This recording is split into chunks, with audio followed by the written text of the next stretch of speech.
شهر رمضان الذي أنزل فيه القرآن هدى للناس وبينات من الهدى والفرقان. آپ صلی اللہ علیہ وآلہ وسلم نے اس پر مستزاد یہ بات بھی امت کو سمجھائی ہے، جیسا کہ سیدنا ابو ہریرہ رضی اللہ تعالی عنہ روایت کرتے ہیں، من افطر فی رمضان ناسیا فلا قضاء علیہ ولا کفارہ، جو بھول کر روزہ چھوڑ بیٹھتا ہے نہ اس کا کفارہ ہے نہ اس کی قضائی ہے.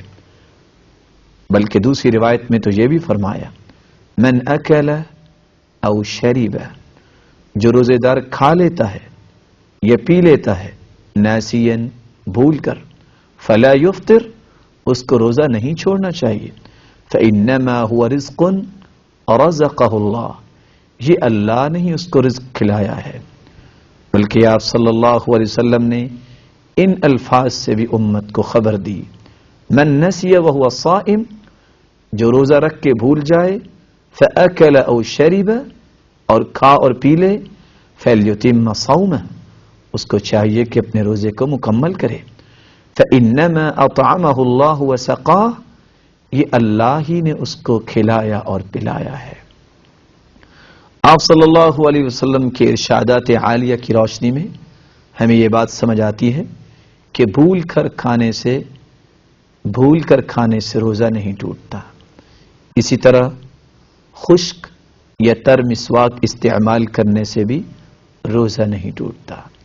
شدت گرمی کی وجہ سے سر پر پانی ڈالنا یا کپڑا وغیرہ تر کر کے اپنے سر پہ رکھنا، اس سے بھی روزہ نہیں ٹوٹتا. نہر یا تالاب میں غوطہ لگانا، اس سے بھی روزہ نہیں ٹوٹتا. شرط یہ ہے کہ پانی حلق سے نیچے نہ اتر جائے.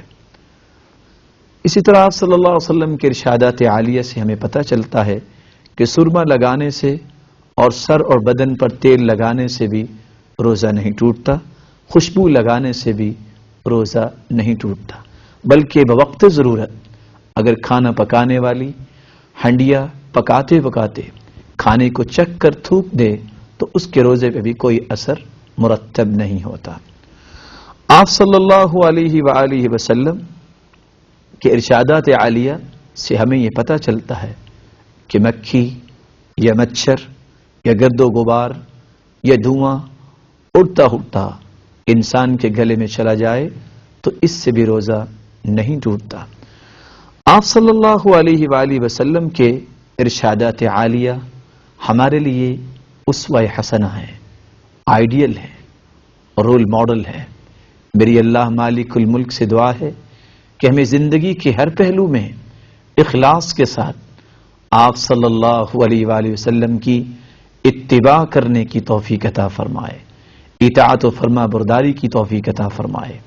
اور جب تک رکھے ایمان سے رکھے، جب اپنے پاس بلائے ایمان کی خوبصورت کیفیت میں بلائے، اور قیامت کے دن سرتاج رسل محمد الرسول اللہ صلی اللہ علیہ وسلم کی رفاقت نصیب فرمائے اور اپنے دیدار کا مستحق بنائے. وآخر دعوانا ان الحمد للہ رب العالمین.